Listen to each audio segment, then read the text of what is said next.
எங்கெங்கெல்லாம் ஃபியூஸ் திருட்டுக்கு நடக்கப்பட்டதோ அவர்களெல்லாம் கைது செய்யப்பட்டிருக்கிறார்கள். ஃபியூஸ் கேரியர் திருடு போனதை சொன்னார். ஒரு சிறப்பான காட்சியை வெளியிட்டார். பகல் நேரத்தில் சிறப்பான வெயிலில் ஃபியூஸ் கேரியர் திருடப்படுகிறது. அப்ப திருடு போனது ராத்திரிக்கு தான் கரண்ட் ஆஃப் ஆகுது. எங்கேயோ சர்க்கியூட்டை கரெக்ட் பண்ணி வச்சு அதுல டைமர் வச்சிருப்பாங்க பிறகு. இங்க புடுங்கினா ராத்திரி 7 மணிக்கு மேல தான் அங்க கரண்ட் ஆஃப் ஆகிற மாதிரி டைமர் வச்சு ஃபியூஸ் கேரியர்லாம் புதுசா வந்திருக்குதாங்கிறது எங்களுக்கே சந்தேகமா இருக்கு.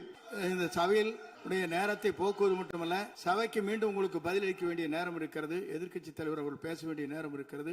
வெளியில பேசுற மாதிரியே சபையில் பேச வேண்டாம் என்பதை தயவு செய்து கேட்டுக்கொள்கிறேன். நேரத்தை பத்தி அவை முன்னவர் சொன்னீங்க. நம்முடைய அவைத்தலைவர் தான் 50 நிமிஷமா பேசிட்டு இருக்காரு. நாளில் ஒரு பகுதி நேரம் அண்ணன் தான் பேசிட்டு இருக்காரு.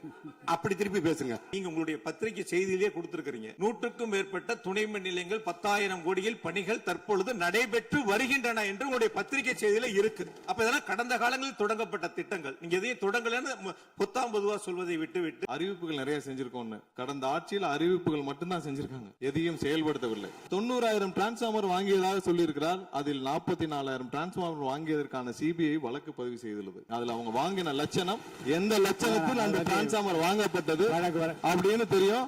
அது இல்லாமல் அதற்கு முன்னால் இருந்த மின்சாரத்துறை அமைச்சர் அங்கே அமைதியா உட்கார்ந்து இருக்கிறார். அது மாதிரி நம்முடைய மின்சாரத்துறை அமைச்சர் 2 நாட்கள் பொறுமையா இருங்க, 2 நாட்கள் பொறுமையா இருங்கன்னு சொல்லும் போது எனக்கு அடுத்த 2 நாட்களுக்கு தமிழ்நாட்டில் மின்சாரம் இருக்குமா இல்லையா, இல்ல நாங்க எல்லாம் பொறுமையா இருக்கணும்னு அத சிம்பாலிக்கா சொல்றாரா அப்படிங்கிற சந்தேகம் எனக்கு இருக்கு.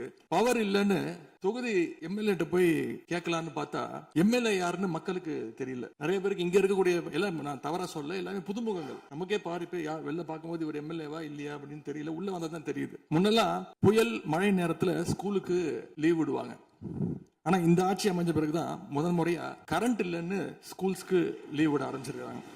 சென்னை, பெரம்பூர் மற்றும் வியாசர்பாடியில கடந்த ஜூன் 9ஆம் தேதி அன்னைக்கு 4 தனியார் பள்ளிகளுக்கு கரண்ட் இல்லைன்னு லீவ் விட்டாங்க. முன்னாடி மழை வர்றப்பெல்லாம் ஸ்கூல் பசங்க டிவி ஆன் பண்ணி இன்னைக்கு ஸ்கூல் இருக்கா இல்லையான்னு தெரிஞ்சுப்பாங்க. ஆனா இப்பெல்லாம் டிவி ஆன் பண்ண முடியலன்னு தெரிஞ்சுக்கிறாங்க. சரி, இன்னைக்கு கரண்ட் இல்லை, இன்னைக்கு ஸ்கூல் லீவ் தான் அப்படின்னு. ஒரு மிகப்பெரிய ஒரு அட்வான்ஸ் டெக்னாலஜி இந்த அரசு உருவாக்கி இருக்கு. எதிர்கட்சியான எங்க பொதுக்கூட்டத்துல தான் பவர் கட் ஆகுதோன்னு நான் கூட நினைச்சிட்டு இருந்தோம், வருத்தப்பட்டோம். ஆனா அமைச்சரவையில இடம்பெற்றிருக்கக்கூடிய விடுதலை சிறுத்தைகள் கட்சியுடைய தலைவரான அண்ணன் திரு தொல் திருமாவளவன் அவர்களும் பவர் கட்ல பாதிக்கப்பட்டிருக்கிறார். ஒரே ஒரு ஆறுதல், ஒரே ஒரு மகிழ்ச்சியான செய்தி என்னன்னா, ஆளுநர் உரையின் பொழுது சட்டமன்றத்துல பவர் கட் ஆகல. அதுக்கு இந்த அரசை பாராட்டலாம்னு நான் நினைச்சேன். அப்படி நினைக்கும் போது பாத்தீங்கன்னா சட்டசபை நிகழ்ச்சியை லைவ்ல கட் பண்ணிட்டாங்க. இன்னைக்கு லைவ்ல வந்துட்டு இருக்க அனு பேரவைத் தலைவர் அவர்களே, சும்மா சொல்லக்கூடாது, நம்முடைய முதலமைச்சர் அவர்கள் ஆட்சிக்கு வந்த ஒரே மாசத்துல தமிழ்நாட்டிலேயே தன்னுடைய பெரம்பூர் தொகுதியை நம்பர் 1 தொகுதியாக மாத்தி காட்டிட்டாரு. எதுல நம்பர் 1 பாத்தீங்கன்னா, இன்னைக்கு தமிழ்நாட்டிலேயே மின்வெட்டுல நம்பர் 1 தொகுதி பெரம்பூர் தொகுதி தான். அதுவும் ஆளுங்கட்சிக்காரங்க என்ன தெரியுமா பேசிட்டு இருக்காங்க, அண்ணன் பவருக்கு வந்தா தமிழ்நாடு மாறும்னு பார்த்தோம், ஆனா அண்ணன் கைக்கு பவர் வந்த நாள்ல இருந்து தமிழ்நாட்டுக்கே பவர் போயிடுச்சு அப்படின்னு இன்னைக்கு ஆளுங்கட்சிக்காரர்கள் பேசிட்டு இருக்காங்க. மாண்புமிகு மின்துறை அமைச்சர், மாண்புமிகு பேரவைத் தலைவர் அவர்களே, மாண்புமிகு முதல்வர் அவர்களே, மாண்புமிகு எதிர்கட்சி தலைவர் சொல்றப்ப தமிழ்நாட்டுக்கு ஏதோ மின்வெட்டு இருக்குன்னு சொல்லியிருந்தாரு. நாங்கள் ஒவ்வொரு நாளும் தமிழ்நாட்டுல எங்கெங்க எதனால மின்வெட்டு விழுதுன்னு நம்ம பப்ளிஷ் பண்ணிட்டே வரோம், டேஷ்போர்ட் பப்ளிஷ் பண்ணிட்டே வரோம். அதுல எதனால என்ன காரணம்னு சொல்லிட்டே வரோம். இந்த துறை ஏன் இப்படி இருக்குன்னு நாங்க ஏற்கனவே தெளிவா சொல்லிடுறோம். இந்த துறையோடைய இன்னைக்கு நிதிநிலை அறிக்கையில இந்த துறையில 2.5 லட்சம் கோடி கடன் இருக்கு. அது இல்லாமல் இந்த துறையில எந்தவித இன்ஃப்ராஸ்ட்ரக்சர் டெவலப்மெண்ட்டும் இவங்க கடந்த 5 ஆண்டுகள் 15 ஆண்டுகள் செய்யப்படவில்லை. இது சம்பந்தமாக விரிவான வெள்ளை அறிக்கை விரைவில் வெளியிடப்படும் நம்ம ஏற்கனவே சொல்லிடுறோம். அது இல்லாமல் இந்த துறைக்கு கடந்த 5 ஆண்டுகளாக எவ்வளவு பேர் ஆள் எடுத்தார்கள் என்று, எவ்வளவு பேர் வேலைக்கு ஆள் எடுக்கப்பட்டது என்பதையும் நாங்கள் இன்னும் ஒரு சில நாட்கள்ல இதற்கான விளக்கமாக வெள்ளை அறிக்கையை நாங்கள் கண்டிப்பாக வெளியிடுவோம். இந்த துறையில் பாத்தீங்கன்னா இப்ப வேக்கண்ட் மட்டும் 70,000 வேக்கண்ட் இருக்கு. இது எல்லாம் சீரமைத்து இந்த ஒரு வாரமாக 10 நாட்களாக மொத்தம் 125 குழுக்கள் அமைக்கப்பட்டிருக்கு. இந்த துறையில நம்ம எதனால இந்த மின்வெட்டுகளை சரி செய்ய 125 குழுக்கள் அமைக்கப்பட்டு 500 பேர் வெளியிலிருந்து கான்ட்ராக்ட் எல்லாம் எடுக்கப்பட்டு எங்கெங்கெல்லாம் மின்வெட்டுகள் இருக்கோ அது சரி செய்யப்பட்டிருக்கு. கடந்த ஒரு வாரமா நீங்க பாத்திருப்பீங்க, ஒவ்வொரு நாளும் எதனால் மின்சாரம் தட்டுப்படுதுன்னு சொல்லி பப்ளிஷ் பண்ணிட்டே இருக்கோம். பொதுவாக குற்றச்சாட்டுகள் சொல்லுவதை தவிர்த்து விட்டு எங்க ஸ்பெசிபிக்கா எந்த நாள்னு சொல்லிட்டு பெரம்பூர்ல அதான் சொல்றோமே, பெரம்பூர்ல எத்தனை முறை மின்சாரம் தட்டுப்படுச்சு, எதனால தட்டுப்படுச்சு, எவ்வளவு நேரத்தில் அது சீர் செய்யப்பட்டது, சரி செய்யப்பட்டதுன்னு பார்த்திருக்கோம். எங்கெங்கெல்லாம் ஃபியூஸ் திருட்டுக்கு நடக்கப்பட்டதோ அவர்களெல்லாம் கைது செய்யப்பட்டிருக்கிறார்கள். அதே மாதிரி வேற எங்கெல்லாம் சிசிடிவி இல்லாத இடத்தில் இருக்குதோ அங்கெல்லாம் ரோந்து பணிகள் அதிகரிக்கப்பட்டிருக்கு. கடந்த 10 நாட்களாக எங்கெங்கெல்லாம் தேவையில்லாமல் மின்வெட்டுகள் ஏற்படுத்தப்பட்டதோ, ஓவர்ஃப்ளோ லோடு அதிகமாக அனுப்பப்பட்டு அதெல்லாம் உடனடியாக சீரமைக்கப்பட்டிருக்கு. ஒவ்வொரு நாளும் குறைஞ்சது 50-55 இடத்துல மின்சாரம் தட்டுப்பாடு அங்கங்க மின்வெட்டு ஏற்படுது. ஸோ அதுல 35 இடத்துக்கு கீழேயாவது 1 மணி நேரத்துக்குள்ள சரி செய்யப்பட்டு வருகிறது. அதுக்கான டேஷ்போர்டுக்கு தெளிவாக எதிர்க்கட்சி தலைவர் பார்த்து விட்டு பேசினால் நன்றாக இருக்கும். மாண்புமிகு முன்னாள் அமைச்சர் மாண்பு உறுப்பினர் செந்தில் பாலாஜி அவர்கள். மாண்புமிகு பேரவைத் அவர்களே, எங்களுடைய எதிர்க்கட்சி தலைவர்கள் சொன்னார்கள் மின்வெட்டு சம்பந்தமாக. இப்போதைய அமைச்சர் அவர்கள் அது குறித்து கருத்துக்களை சொன்னார்கள். கடந்த 5 ஆண்டுகளில் சீரான மின் விநியோகத்திற்கு 393 துணை மின் நிலையங்கள் அறிவிக்கப்பட்டு அதற்கான பணிகள் பெரும்பான்மையாக முடிக்கப்பட்டு பயன்பாட்டிற்கு கொண்டு வரப்பட்டிருக்கின்றன. ஒவ்வொரு ஆண்டும் தேவைக்கேற்ப கூடுதல் மின் தேவை ஏற்படுகின்ற பொழுது அதற்கான ஏற்பாடுகள் செய்யப்பட்டு புதிய மின் உற்பத்தி திட்டங்கள் வரை அறிவிக்கப்பட்டு அது செயல்பாட்டுக்கு கொண்டு வரப்பட்டிருக்கின்றன. ஏறத்தாழ 90,000 மின்மாற்றிகள் கடந்த 5 ஆண்டுகளில் புதிதாகவும் பழுந்தடைந்ததையும் மாற்றி சீரமைக்கப்பட்டன. ஒரு அமைச்சர்கள் ஒரே நிமிஷம் சொல்லி முடிச்சாரு. அதாவது ஒவ்வொரு ஆண்டும் கூடுகின்ற பொழுது மின் தேவை கூடுகின்ற பொழுது அதற்கான ஏற்பாடுகளை நிர்வாக ரீதியாக செய்ய வேண்டியது அரசினுடைய கடமை. ஒரு அரசு பொறுப்பேற்ற பிறகு முதல் முறையாக அந்த அரசினுடைய துறையினுடைய உயர் அதிகாரிகளை அழைத்து ஆய்வு கூட்டங்களை நடத்தி என்னென்ன குறைபாடுகள் இருக்கின்றன அதை எப்படி நிவர்த்தி செய்யலாம் என்பது களையெடுக்க வேண்டியது அரசினுடைய கடமை, துறையினுடைய கடமை. எனக்கு தெரிந்தவரை இதுவரை மின்துறையில் அந்த மின் விநியோகத்தில் இருக்கக்கூடிய துறையினுடைய அதிகாரிகள் ஆய்வு கூட்டங்கள் வரை இதுவரை நடைபெறவில்லை. அதைத்தான் அங்கு பணியாற்றக்கூடியவர்கள் சொல்கின்றார்கள். இப்பொழுது இருக்கக்கூடிய பணியாளர்களை வைத்துத்தான் கடந்த 5 ஆண்டுகளும் மிக சிறப்பாக எந்தவித மின் தடையும் இல்லாமல் சீரான மின் விநியோகம் வழங்கப்பட்டன. எனவே கடந்த காலங்களில் இருக்கக்கூடிய குறைகளை தொடர்ச்சியாக ஒரே கருத்துக்களை முன்வைப்பதை விட இந்த அரசு துறையினுடைய அதிகாரிகளை அழைத்து ஆய்வுக் கூட்டங்களை நடத்தி கடைமுறை வரை மின் விநியோகம் சீராக எடுத்து செல்வதற்கான முன்னெடுப்புகளை எடுக்க வேண்டும். எங்களுடைய எதிர்க்கட்சி தலைவர் துணை முதலமைச்சராக இருந்த பொழுது அவருடைய சேப்பாக்கம் திருவல்லிக்கேணியிலேயே பல்வேறு மின் திட்டங்களை தங்களுடைய திருக்கரங்களால் தொடங்கி வைத்திருக்கின்றார்கள். அது அனைத்து தொகுதியிலும் அனைத்து மின் திட்டங்களும் சிறப்பாக கடந்த 5 ஆண்டுகளில் நிறைவேற்றப்பட்டிருக்கின்றன. அதையும் நீங்கள் எடுத்து பார்த்து இனி என்னத்தை நீங்க உங்களுடைய பத்திரிகை செய்தியிலேயே கொடுத்திருக்கிறீங்க. 100க்கும் மேற்பட்ட துணை மின் நிலையங்கள் 10,000 கோடியில் பணிகள் தற்பொழுது நடைபெற்று வருகின்றன என்று உங்களுடைய பத்திரிகை செய்தியில இருக்கு. அப்ப இதெல்லாம் கடந்த காலங்களில் தொடங்கப்பட்ட திட்டங்கள். நீங்க எதையும் தொடங்கலன்னு பொத்தாம் பொதுவா சொல்வதை விட்டுவிட்டு என்னென்ன கூடுதலாக நாம் எடுத்துக்கொள்ள வேண்டும் என்பதை கவனத்திலே இந்த அரசு கொள்ள வேண்டும். மாண்புமிகு பேரவைத் தலைவர் அவர்களே, மாண்புமிகு உறுப்பினர் மாண்புமிகு உறுப்பினர் சொன்னப்ப சொன்னாரு அறிவிப்புகள் நிறைய செஞ்சிருக்கோம்னு. கடந்த ஆட்சியில் அறிவிப்புகள் மட்டும்தான் செஞ்சிருக்காங்க, எதையும் செயல்படுத்தவில்லை. அது இல்லாமல் அவர் சொல்லி இருக்கிறார், நாங்கள் அது சம்பந்தமாக வெள்ளை அறிக்கை 2 நாள்ல வெளியிடுவோம், நீங்க அமைதியா இருக்கலாம், 2 நாள்ல அது சம்பந்தம் வெளியிடுவோம். அது இல்லாமல் 90,000 டிரான்ஸ்பார்மர் வாங்கியதாக சொல்லியிருக்கிறார். அதில் 44,000 டிரான்ஸ்பார்மர் வாங்கியதற்கான சிபிஐ வழக்கு பதிவு செய்துள்ளது. அதுல அவங்க வாங்கின லட்சணம், எந்த லட்சணத்தில் அந்த டிரான்ஸ்பார்மர் வாங்கப்பட்டது அப்படின்னு தெரியும். அது இல்லாமல் அதற்கு முன்னால் இருந்த மின்சாரத்துறை அமைச்சர் அங்கே அமைதியா உட்கார்ந்து இருக்கிறார். முன்னால் இருந்த மின்சாரத்துறை அமைச்சர் அமைதியா உட்கார்ந்து இருக்கிறார். இது தேவையற்ற விவாதத்தை எழுப்ப வேண்டாம். 2 நாட்கள்ல வெள்ளை அறிக்கை வெளியிடப்படும். அதற்கப்புறம் மின்சாரத்துறை மானிய கோரிக்கை சம்பந்தமாக அடுத்து மின்சாரத்துறை மானிய கோரிக்கை வரும்பொழுது தெளிவாக பேசிக் கொள்ளலாம்.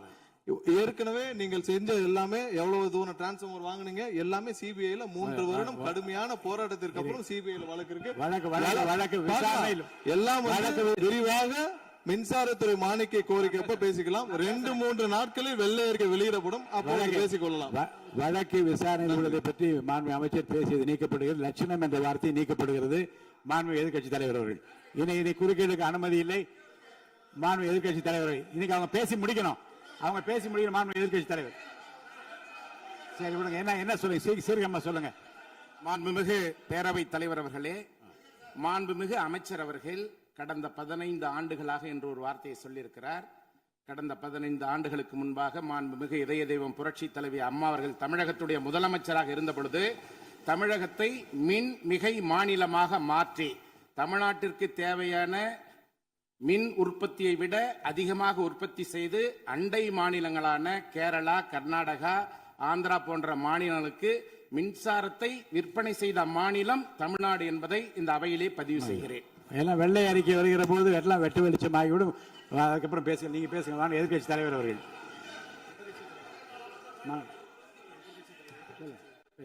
மாண்புமிகு உறுப்பினர். மாண்பு பேரவைத் தலைவர்களே, மாண்புமிகு மின்துறை அமைச்சர் ஊடகங்களை நல்லா சிறப்பாக கையாளுறவர், கொஞ்ச நாள் அமைதியா இருக்காருன்னு பார்த்தா இன்னைக்கு இங்கேயும் அந்த முயற்சி எடுத்திருக்கிறாரு. எத்தனை கோடி கடன் இருக்கிறது இன்னைக்கு நேற்று இல்லை. இது சேவைத்துறை, போக்குவரத்துறை, மின்துறை, இதெல்லாம் சேவைத்துறை. இது லாப நட்டம் பார்க்குற விஷயம் இல்லை.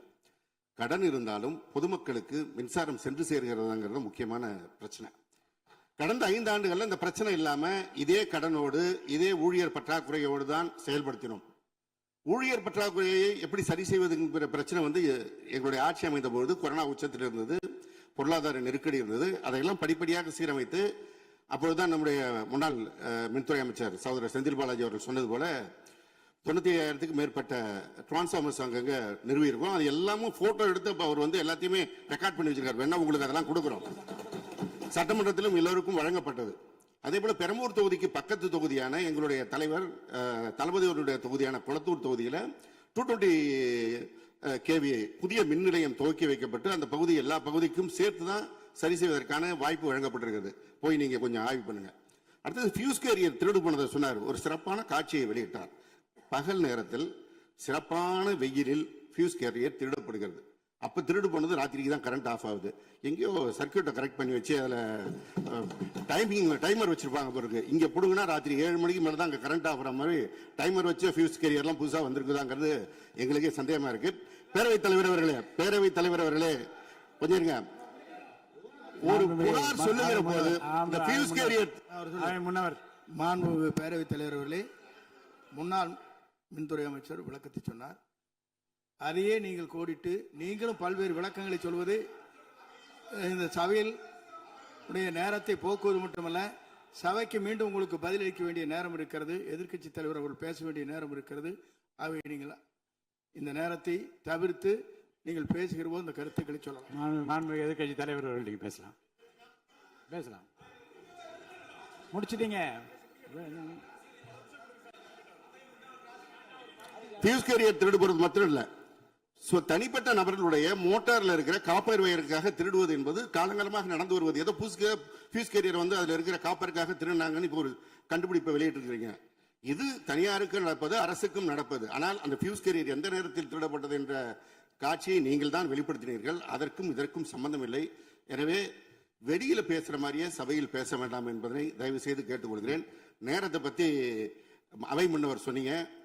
நம்முடைய அவைத்தலைவர் 50 நிமிஷமா பேசிட்டு இருக்காரு. நாளில் ஒரு பகுதி நேரம் அண்ணன் தான் பேசிட்டு இருக்காரு. அப்படி திருப்பி பேசுங்க. மாண்புமிகு எதிர்க்கட்சி தலைவர் அவர்களே, அவைத்தலைவரை பற்றி சொல்லவே கூடாது, சபையில் இடம்பெறக்கூடாது என்பதை தெரிவித்துக் கொள்கிறேன். எதிர்க்கட்சி தலைவர் அவர்கள். மாண்புமிகு பேரவைத் தலைவர் அவர்களே, நான் கேட்டுக்கொள்வதெல்லாம் நீங்க இந்த மின்வெட்டு பிரச்சனையால தமிழ்நாட்டை இருட்டாக்கி முதலீடுகளை கோட்டை விட்டுறாதீங்கன்னு தான் உங்களை எல்லாம் கேட்டுக்கொள்கின்றேன்.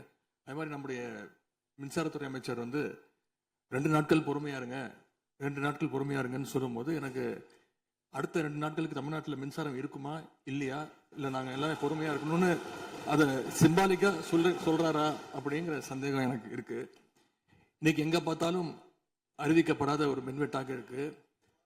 குடும்பங்கள்லாம் குழந்தைங்களை கூப்பிட்டு சாலை மறியலில் ஈடுபட்டு இருக்கிறாங்க. சில நாட்களுக்கு முன்பு எங்களுடைய திராவிட முன்னேற்ற கழகத்தின் சார்பாக ஒரு பொதுக்கூட்டம் அம்பத்தூர்ல ஒரு பொதுக்கூட்டம் ஏற்பாடு பண்ணியிருந்தோம். அங்க எங்களுடைய முன்னாள் அமைச்சர் இப்போ சட்டமன்ற உறுப்பினர் அண்ணன் தங்கம் தென்னரசு அவர்கள் சிறப்பு பேச்சாளராக போயிருந்தார். அவர் பேச ஆரம்பிச்சோடனே கரண்ட் கட் ஆயிடுச்சு. 30 நிமிஷம் வரைக்கும் காத்திருந்து நாங்க என்ன பண்ணிட்டோம், பொதுக்கூட்டத்தை அரசுக்கு எதிரான ஒரு ஆர்ப்பாட்டமா மாத்தி, கரண்டே வரல, ஆர்ப்பாட்டமா நடத்தி முடிச்சிட்டோம். அது மட்டும் இல்லை, இன்னைக்கு தமிழ்நாட்டில் பல்வேறு இடங்கள்ல, திருவண்ணாமலையில கிரிவல பாதையில மக்கள் போறப்போ தினசரி பவர் கட் பண்றாங்க.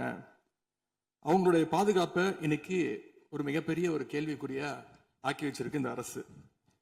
செங்கல்பட்டு அருகே சூனாம்பேடுல கருப்பாயி அப்படிங்கிற 75 வயது மூதாட்டி, அவங்களுக்கு உடம்பு சரியில்லை, வீட்டுல வெண்டிலேட்டர் சப்போர்ட்ல இருந்தப்போ பவர் கட் ஏற்பட்டு மூச்சு திணறி இறந்து போயிட்டாங்க. பவர் இல்லைன்னு தொகுதி எம்எல்ஏட்ட போய் கேட்கலான்னு பார்த்தா எம்எல்ஏ யாருன்னு மக்களுக்கு தெரியல. நிறைய பேருக்கு இங்க இருக்கக்கூடிய எல்லாம், நான் தவறா சொல்ல, எல்லாமே புதுமுகங்கள். நமக்கே பாரு இப்ப வெளில பார்க்கும்போது இவர் எம்எல்ஏவா இல்லையா அப்படின்னு தெரியல, உள்ள வந்தா தான் தெரியுது. முன்னெல்லாம் புயல் மழை நேரத்துல ஸ்கூலுக்கு லீவ் விடுவாங்க. ஆனா இந்த ஆட்சி அமைஞ்ச பிறகுதான் முதல் முறையா கரண்ட் இல்லைன்னு ஸ்கூல்ஸ்க்கு லீவ் விட ஆரம்பிச்சிருக்காங்க. சென்னை, பெரம்பூர் மற்றும் வியாசர்பாடியில கடந்த ஜூன் 9ஆம் தேதி அன்னைக்கு 4 தனியார் பள்ளிகளுக்கு கரண்ட் இல்லைன்னு லீவ் விட்டாங்க. முன்னாடி மழை வர்றப்பெல்லாம் ஸ்கூல் பசங்க டிவி ஆன் பண்ணி இன்னைக்கு ஸ்கூல் இருக்கா இல்லையான்னு தெரிஞ்சுப்பாங்க. ஆனா இப்பெல்லாம் டிவி ஆன் பண்ண முடியலன்னு தெரிஞ்சுக்கிறாங்க, சரி இன்னைக்கு கரண்ட் இல்லை, இன்னைக்கு ஸ்கூல் லீவ் தான் அப்படின்னு. ஸோ ஒரு மிகப்பெரிய ஒரு அட்வான்ஸ் டெக்னாலஜி இந்த அரசு உருவாக்கி இருக்கு.